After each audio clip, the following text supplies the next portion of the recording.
Kebakaran melanda minimarket Indomaret Sukabangun 2 pada Minggu tanggal 3 September tahun 2023, malam. Peristiwa yang terjadi pada Minggu tanggal 3 September tahun 2023 malam sekitar pukul 20.30 waktu Indonesia Barat itu menyebabkan satu orang karyawan mengalami luka bakar. Dugaan sementara, penyebab kebakaran terjadi akibat korsleting listrik. Salah satu karyawan Indomaret yang menyaksikan kejadian mengatakan api berasal dari gudang barang yang berada di lantai 2.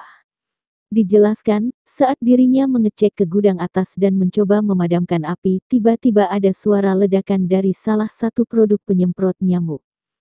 Dampak dari ledakan tersebut, api semakin membesar sehingga membuat panik seluruh karyawan. Saat terjadinya ledakan, api sempat menyambar salah satu karyawan Indomaret sehingga mengalami luka bakar di tangan sebelah kanan. 4 mobil pemadam kebakaran, damkar, dikerahkan untuk memadamkan api.